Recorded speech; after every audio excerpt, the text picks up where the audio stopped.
Pakidali lang po. Pakipag-usap ang lawyer to lawyer. Hindi ito optional. Karapatan ito. Hindi po ito pakiusap. Kanina po sa airport, repeatedly we demanded that the police respect our rights as lawyers to confer with our client.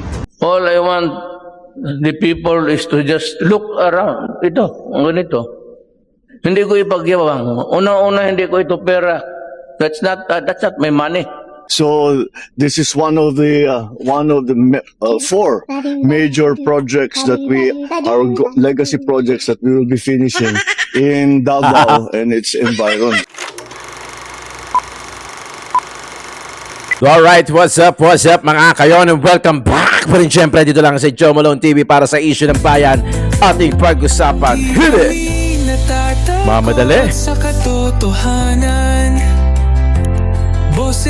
Magandang itong pag-uusapan natin ngayon.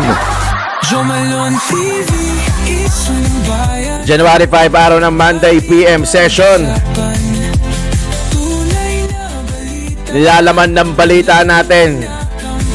Galit na galit si Attorney Topacio. Para sa mamamayan, totoo ang laban. Bakit ganito na nangyayari sa gobyerno ng Pilipinas under Marcos administration? Kasama ka dito sa diskusyon. Boses mo may halaga sa solusyon. Laging alerto, Mapagmatsyag. truth ang hanap. Di kami natitinag. Walang palusot, walang dayaan. Tunay ang serbisyo, Diretsong usapan. Joe Malone TV, issue ng bayan. Ating pag-usapan. Tunay na balita, walang kinakampihan. Sumasalangin sa katotohanan lamang. Para sa mamamayan, Totoo ang laban. walang kulay, walang kampi.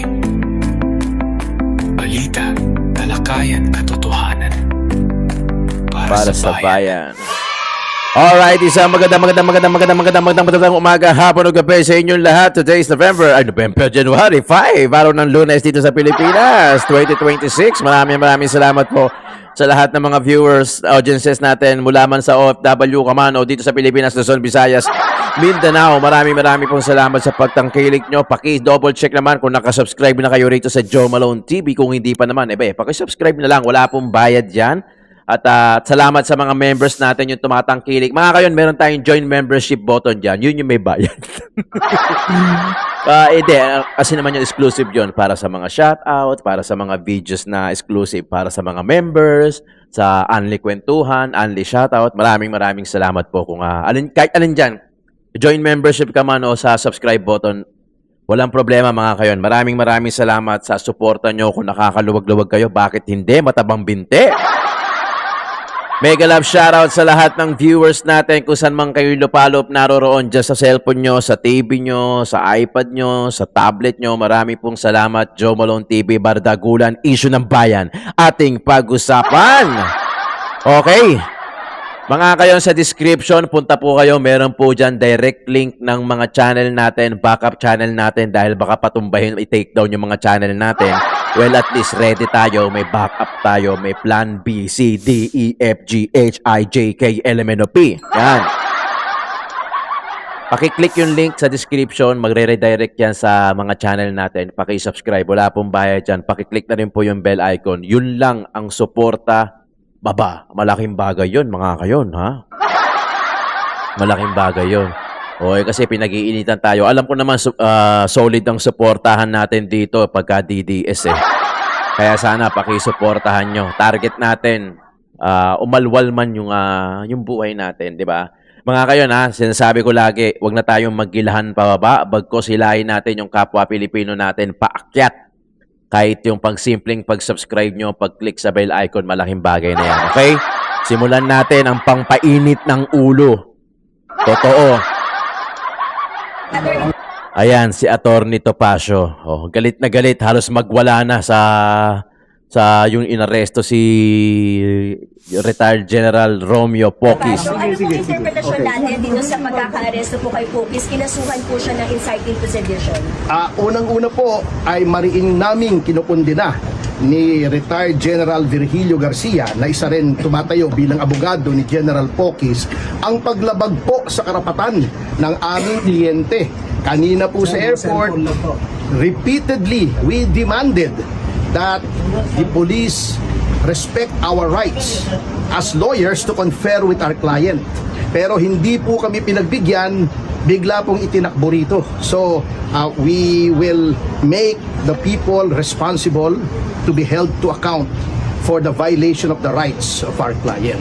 Pangalawa, in response to your question, ma'am, ito po ay talagang very obvious na tinatakot po ng administrasyon na ito ang kanyang mga kritiko. Yes. Ito po ay ginawang sample si General Poquis na Yes. kapag ikaw ay nagsalita laban sa gobyernong ito, ito ang sasapitin mo, ikaw ay aarestuhin, hindi ka papakausap sa abogado mo at haharas ka. Yes. At magsasuffer ka pati ang iyong pamilya. Yes. Sir, attorney, kanina po nabanggit ni General Nartales, wala naman daw kung personalan.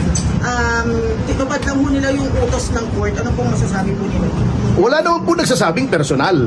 Hindi naman po natin sinisisi si General Nartates, ano? Ang amin po sinisisi Yung rights ng ang client. executive branch na wineponize nila ang Department of Justice upang i-persecute, tuligsain ang mga sa tingin nila ay kalaban ng gobyerno. Yes. Mga kayan, ganito marami na ako nakikitang nakikitang mga post sa Facebook, social media. Pag ikaw kritiko ng administrasyon na to, kulong. Pero pag ikaw magnanakaw ng flood control ng mga project, hindi kulong. Tama, mali. Ganito na ba ang Pilipinas ngayon? Yung mga kritiko, yung pa yung naunang nakukulong. Ang kaso na ikinaso kay retired Romeo Poquis yung inciting to sedition. Kasi nga, kilala naman natin o nababalitaan naman siguro natin na isa sa mga nagkikriticize nga itong si Poquis sa gobyerno. Kaya yung siguro ang kinaso sa kanya. Pero kasi freedom of speech yan di ba? Freedom of speech yan. Pagkakaya nilang gawin yan sa kay Romeo Poquis, how much more sa tulad namin mga DDS vlogger. Remember last year, di ba? They tried to silence us. Di ba? Doon sa TRICOM. Ang dami doon Ilan yon? Yung mga 32 noisy. Sabi nga ni Attorney Topacio, ganun na ba ang kalakaran ng gobyerno ngayon? Pagka kritiko ka ng administrasyon na to, mas malaki ang chances na makukulong at ipadadakip ka. Sobrang stressful yan pagka medyo may hinahinakan nila lang, tapos nakasuhan ka. Halimbawa, hindi ka naman sanay sa mga ganyan. Stressful yan, hindi lang sa'yo. Pati sa pamilya mo. Makachamba-chamba pa, mauuna ka pa. Kung gano'n sana kabilis nila arestuhin yung mga yung mga nagkikriticize sa gobyerno, sana gano'n din nila kadali hulihin at ipakulong yung mga flood control projects na talagang lumala. Yung mga politiko na talagang nakakumuha ng kickback. Okay ba yon? I mean, okay ba kumuha ng kickback? Diba? Ito nakakapunyeta talaga sa gobyerno natin. Talagang, Diyos ko, obvious na, pero parang wala ka pa rin karapatan. Diba?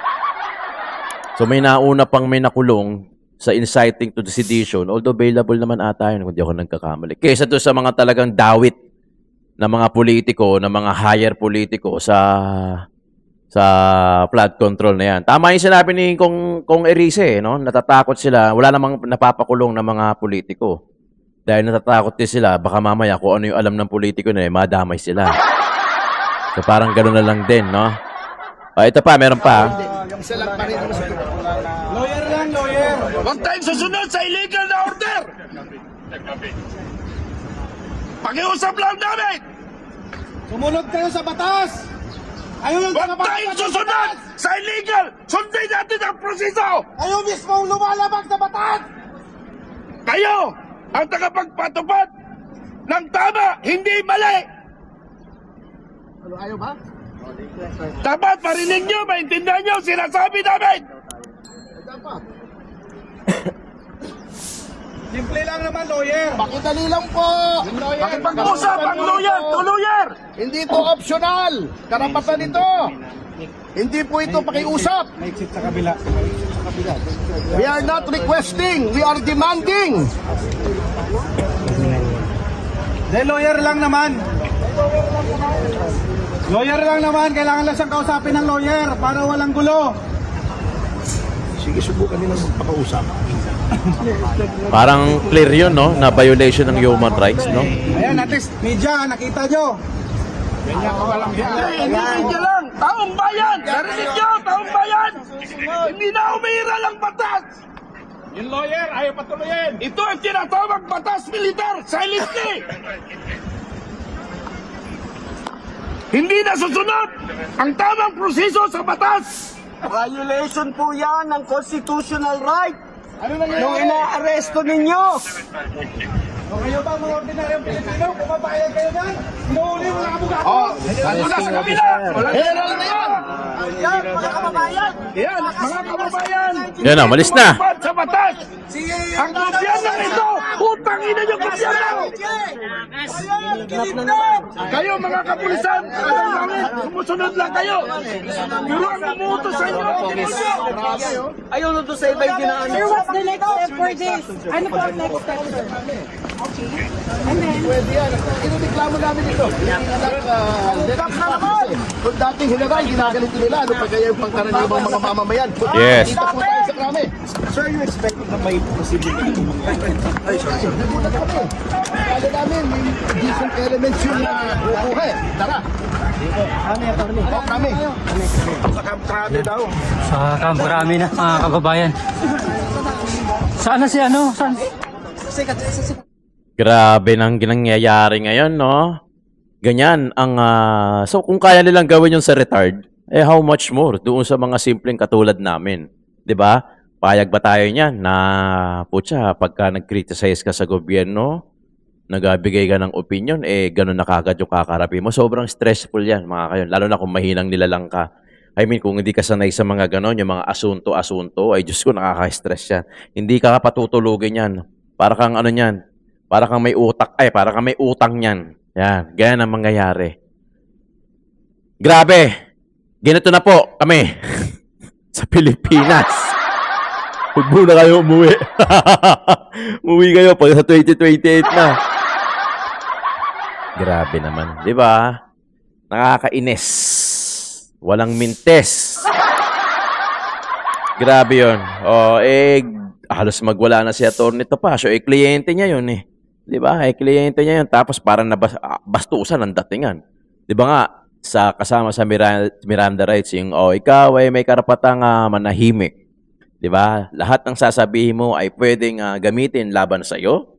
Meron kang karapatan kumuha ng abogado. Kung wala naman, di ba? Handa magbigay ng libreng abogado ang gobyerno, di ba?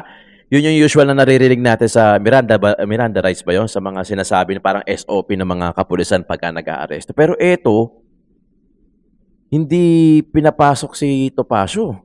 Di ba? Hindi pinapasok, yun ang attorney niya. O, hindi nang hinayaan makausap, bigla na lang kinuha. Diyos ko, yari ito. Parang ganun na naman ang nangyari, parang kay Tatay Digong. Ganun din, di ba? Talagang it's a clear strategy ng administrasyon na talagang pagkakumontra ka sa kanila. Kaya siguro ang swerte din ng mga ng mga vlogger sa kabila talagang nagkakamustang, kakabahay. Pero okay lang. At least malinis ang puso, malinis ang konsensya. Wala mang kaming ganyan, okay lang yun. Kaya naman namin pagtrabahuhan yan. Huwag kayo mag-skip ng ads kayo na para makakuha tayo ng konting donasyon at kita. Okay? Pakita ko sa inyo yung difference ng isang Duterte at ng isang ewan ko ba? Isang presidente nyo. ilang araw na lang, ilang linggo na lang ay huling State of the Nation address nyo na po. Ano ang dapat abangan ng ating mga kababayan at ano po yung mga maipagmamalaki yung legacy ng Duterte administration? Nothing. All I want the people is to just look around. Ito, ganito. Hindi ko ipagyabang. Una-una, hindi ko ito pera. That's not my money. All I would just say is that we built that's all. I will not crow about it in public because sabihin na to, hindi mo pera yan. Bakit kasi payabang dyan? Meanwhile, so this is one of the four major projects that we legacy projects that we will be finishing in Davao and its environs. So nakatapos na tayo marami na tayong nabuksan na section dito. Kita nyo, nakakamiss si Tatay Digong, no? Yung pagiging humble ni Tatay Digong. Nagmumura si Tatay Digong. Mahigpit, kamay na bakal si Tatay Digong. Pero putya, alam ko, sawang-sawa na ang Pilipino sa kaka-baby, sa kaka-sugarcoat. Sawang-sawa na ang Pilipino. Ang gusto natin makita, justice. Ang gusto natin makita, pagbabago. Ang gusto natin makita, yung maging maalwal kahit papano. Actually, hindi nga humihiling ang mga Pinoy ng mayaman na buhay. Yung maalwal lang, yung magaang lang.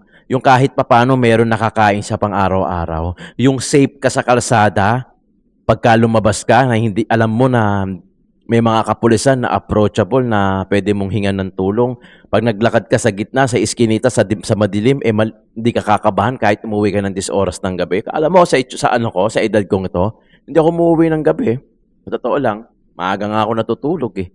Hanggat maaari, bibilin ko na yung lahat ng kailangan kong bilhin sa umaga para sa araw na yon o for a week. Then, palapatatin ng gabi, matutulog na ako maaga. Kaya magkukulong ako sa office, sa office ko. Mas okay na ako ng ganito. Kasi iba na ang diskarte sa labas ngayon. Nababalitaan nyo ba? Kung ano nangyayari sa labas? Manood kayo ng TV, may binaril na naman, patay. Doon yung sa delivery, yung online, yung parcel, kasi ayaw bayaran, yung binaril. Patay. Tapos yung isa, ganun na ngayon. Ganun na ang sitwasyon ngayon. Tapos syempre, ibubulagi nila tayo na bumabada yung crime rates, di ba? Ulul nyo. Sinong makininiwala sa inyo? Di ba? Hindi lang yan. Tamo, di ba, yung GAA na pirmahan na. Diyos ko, grabe talaga. Talaga mapapakamot ka na ng ulo sa nangyayari sa natin sa gobyerno natin. Ang question niya, impeach mo si BP Sara for 125 million confidential funds and 500 million yata dun sa DepEd. As against 1 trillion yun, Of diba? balik rin natin. Parang Yan naman yung itsura ni Palsis. parang labanan natin to kasi galit lang tayo dito. Yes! Parang gano'n. Hindi talaga para makakuha ng Yan naman yung itsura ni Palsis, ng reforma dito sa ating bansa. Ngayon, tutungo-tungo ka, lintik ka. It's a clear obvious na talagang magkakaroon ng impeachment sa February. February 6 start na yan. Talagang madugo itong 2026. Ito ang tunay na bloodbath. Di ba? Dahil yung after netong na budget, makakuha na naman sila ng pera dyan. Pambibili na naman nila ng dignidad. Di ba? Saka sa 2027 national budget ulit. Lahat gagawin nila, mapatumba lang nila si BP Inday Sara at matinik sa daanan nila dahil yan ang tinik sa lalamunan nila. Malinaw na yan. Lahat gagawin nila dyan. At handa naman ang kampo ni BP Inday Sara, natural.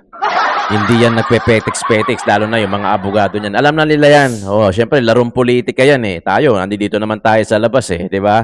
Larong politika, alam na nila yan. So I think, I'm pretty sure na paghandaan nila at sigurado na paghandaan na nila yung mga pwedeng ipanlaban sa kanila. Marami pa yan. Marami pang pwedeng mangyari. Kaya ako, lagi ko sinasabi sa inyo, maging mapanuri tayo. At higit sa lahat, questionin natin. Hindi lang ako kailangan nagsasalita, dapat kayo rin, di ba? Hindi naman porket ako lang, kami mga political vlogger, kami kayo din, di ba? Magsalita tayong lahat. Kung ano yung nakikita natin mali, di ba? Bakit hindi? Mali yung nakikita natin, may karapatan naman tayo dahil parte tayo ng gobyerno ng Pilipinas. We are one of them, di ba? In fact, tayo yung naghalal sa kanila, tayo yung nagpaupo sa kanila. Yun nga lang, nasa kanila ngayon yung kapangyarihan. The power to tax, the power to destroy. I remember that particular line nung nag-aaral ako sa Arellano. That's Economics 101. The power to tax, the power to destroy. Di ba? 2027 pa ata. 2027? 2007 ata yun. Biri mo, naalala ko pa hanggang ngayon. Tama nga. No? Di ba? Patawarin natin, Attorney Vic. Grabe na po yung pagkulo ng frustration, may boiling frustration. Hindi po ito bunsod lamang ng illegal, unconstitutional, invalid at unlawful 2025 national budget. Malalim na po ito. Now going into his 4th year bilang Pangulo ng ating bansa, higit pong kumukulo ang galit, kumukulo po yung frustration, kumukulo po yung disappointment, Yes. kumukulo po yung puot na nararamdaman ng bawat Pilipino.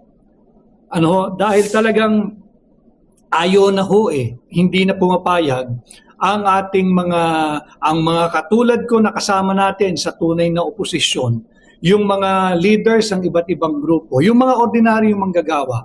Magkakaroon kayo ng rally ngayon 2026? Ang dami ko nakausap over the weekend, over the long Christmas break.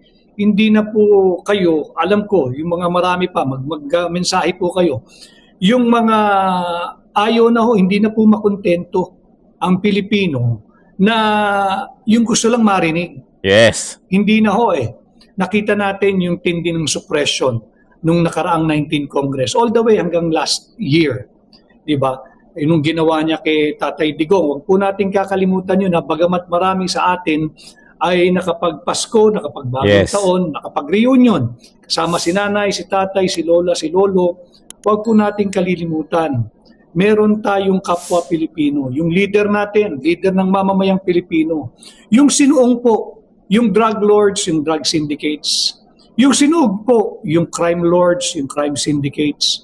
Yung hinarap po, yung mga oligarko, yung mga political elites, yung mga vested foreign interests. Pinagtanggol po tayo ni Tatay Digong. Ano pong ginawa ng Marcos Jr. administration? Ito pong Marcos mismo. Una, tinanggi niya na walang jurisdiksyon ng ICC. Bandang huli, inaamin niya, meron siyang kamay. In fact, siya ang leader, siya ang mastermind ng pagkakanulo kay Tatay Digong. And I feel for the family, I know them, kaibigan ho natin sila, rinirespeto natin sila. In the midst of the celebration ng Pasko at New Year, huwag natin kakalimutan, meron pong naiiwang Pilipino dahil sa pagkakanulo ng Marcos Jr. administration. Itong tinatawag nating pambansang bangungot, nandiyan pa rin ho, nakapiit, walang kaso, walang ebidensya, walang complainant, katang-isip lamang. Si Tatay Digong. Patuloy po yung ating panawagan, yung ating advokasya, patuloy po ninyo yung inyong panalangin sa kanyang kalusugan, sa kanyang kaligtasan, at sa kanyang sana ay pagpapauwi sa lalong madaling panahon. Yes. So ito po yung nagiging resulta ng kabi-kabilang survey. Ang naging hatol po ng mamamayang Pilipino base sa dalawang survey, SWS -3. Yung meron pa hong isang naunang survey. In fact, yung naunang survey, wala lang po silang net rating. Pero pag tiningnan po ninyo yung summary nung approval niya at saka nung kanyang rejection, -26 po siya. Tinitingnan ko lang po yung notes ko kung ano yung pangalan ng survey firm na yan. Kanya-kanya po kasi yung pagpapaliwanag doon, ano raw po yung net rating ni Bongbong Marcos. Ang net rating niya doon sa WR survey, I think yun po yung pangalan ng survey firm, baka may nakakaalam dyan. Yung naunang survey bago yung SWS, bagamat wala pong net rating roon, nakalagay na doon ang rejection sa kanya, ang kanya pong net rating, pag in-appreciate mo yung approval, i-menos mo yung disapproval, that early -23 or 26% na ho si BBM. Ano? At ito po ay kinumpirma ng isa pang survey, yung SWS. Ang kanyang net rating, -3. Nung siya ay tinanong, ang sabi niya, hindi raw basihan, ang iisang survey lang, kinakailangan. Dalawa na yan. Nung lumabas, yung Pulse Asia, Yan, ang SWS. kanyang net rating na -3. for trusts, yung tiwala po ng mamamayang Pilipino, ay -15. Ah, ang kanyang net -15. rating pagdating po sa tiwala. Yung trust, mahalaga po yun eh. Bakit mahalaga na -15 na lang ang kanyang, na -15 yung kanyang trust rating? Tatandaan po nyo, not long ago, ang kanya pong mandato ay 31 milyon mahigit ang bumoto sa kanya bilang Pangulo. Ibig sabihin, napakalaking mandato. Huwag din natin kalilimutan na higit pong malaking mandato na ibinigay ng mamamayang Pilipino kay KBP. Vice President Inday. 32 million mahigit yung kay Vice President Inday. Ano po yung significance ng 31 million niya not too long ago? This was May of 2022. Ngayon po, mag-aapat na taon pa lamang, -15 ang nagtitiwala sa kanya. Ibig sabihin wala na, may utang pa siya. May utang pa siya. Hindi po zero rating, Negative -15. May utang pa. At ang kanya pong performance rating, -14. Diyos ko, baksak Kanya na kung baksak. inyo pong i-analyze ng malalim, ang ibig pong sabihin, the implication and the ramification, the implication of this -15 trust rating and -14 performance rating, ang verdict o ang hatol dapat nang lisanin ni Bongbong Marcos ang Panguluhan. Malinaw po iyan.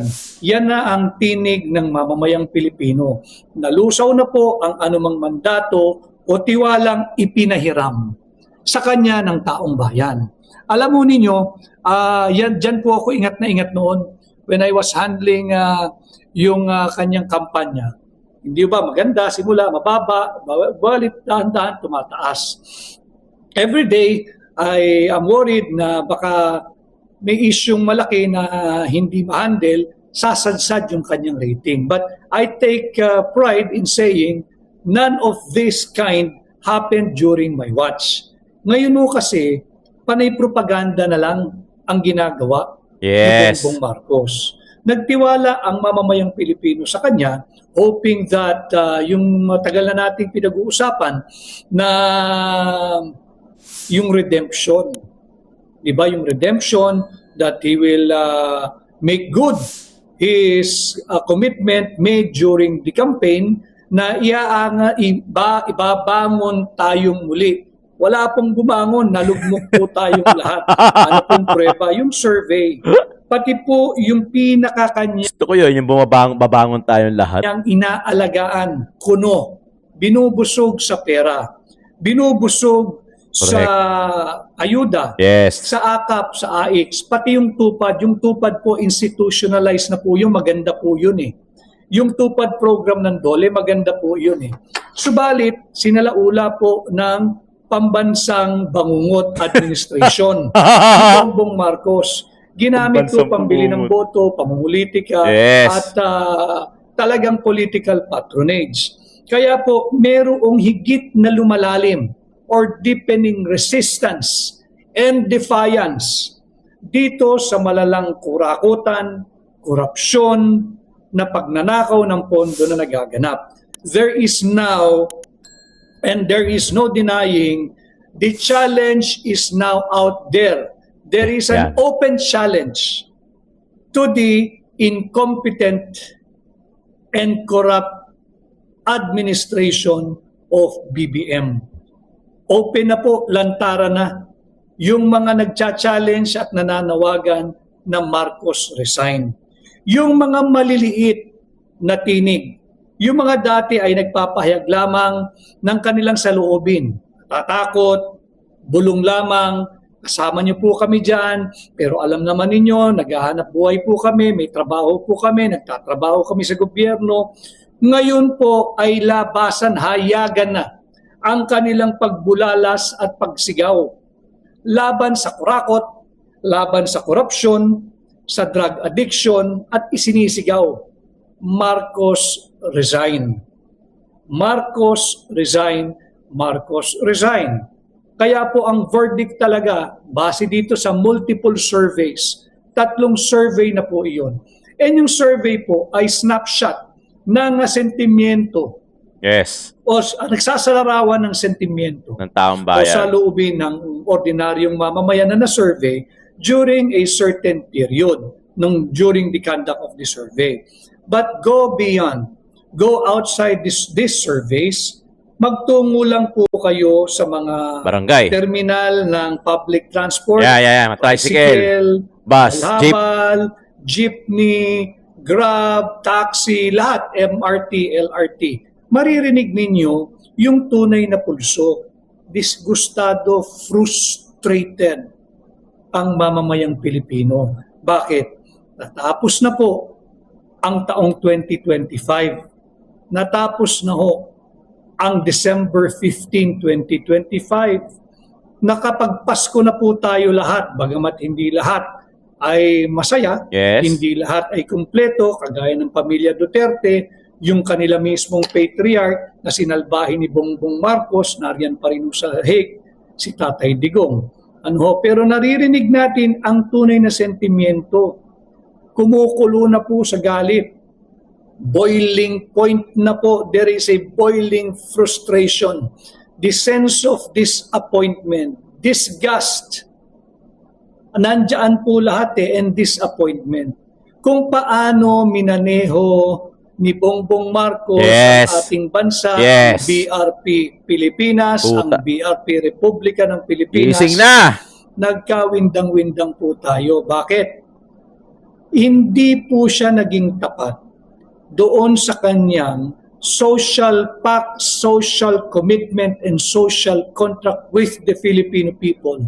Most especially the 31 million Filipinos more or less na nagpahiram sa kanya ng tiwala, believing, convinced na aayusin niya yung Ang mga Pilipinas. marami pang mali sa institusyon ng gobyerno. Ano ho ang ating nasaksihan? Sa loob ng kanyang 3.5 taon, mag-aapat na taon po ngayon, June 30, 2026, higit pong winasak ni Bongbong ang mga institusyon.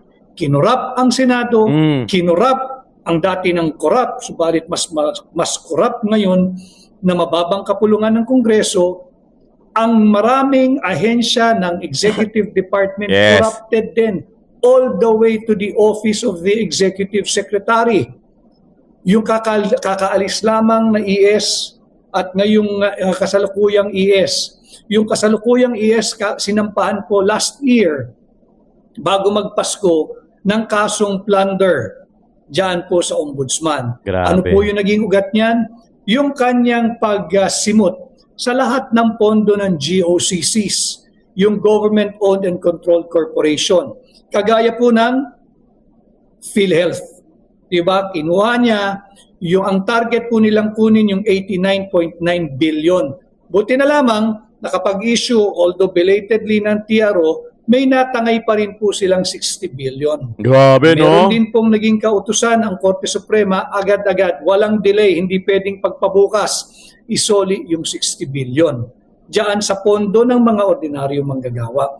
So ngayon po nakikita natin, because of the boiling frustration that we can sense, we can feel, we can hear, hindi na po sapat sa mamamayang Pilipino na basta marinig lamang lumalalim at higit na malalim na po yung resistance, yung defiance. There's a deepening resistance Yari ka na and ngayon, defiance Bongbong. to this against this inept, incompetent, corrupt, Yes. and morally bankrupt Marcos Jr. administration. Oh, mga...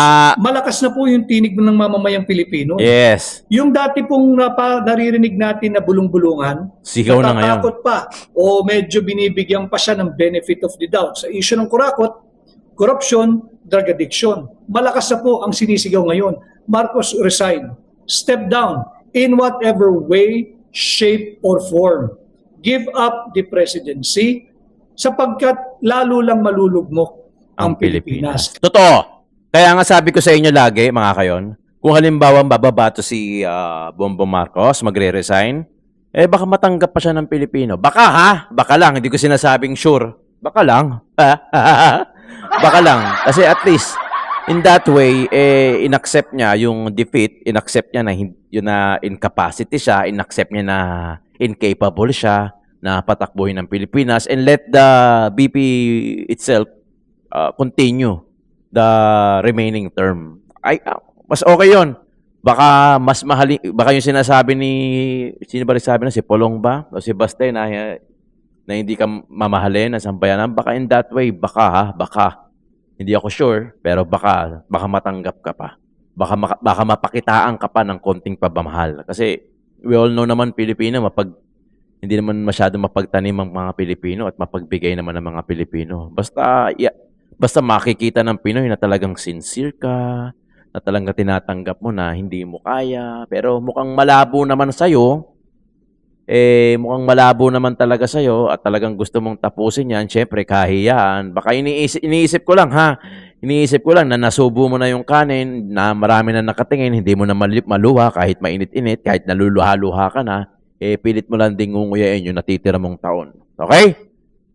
Pero ganun pa man, sa 2028, matibay pa naman din ang pananampalataya namin mga Duterte supporter na talagang si BP Inday Sarang uupo. So siya na lang talaga maglilinis. Siya na lang nakikita kong pag-asa. Wala namang iba eh. Lagi ko naman sinasabi sa inyo, kung hindi si BP yung gusto nyong patakbuhin, sino ba? Wag nyo na naman kaming bigyan ng pangtangang sagot. Di ba? Bam Aquino, Leni Robredo, Risa Hontiveros, Sarapi Tulfo. Sus. Okay mga kayon, maraming salamat sa pagkikinig. Joe Malone TV, Issue ng Bayan, ating pag-usapan.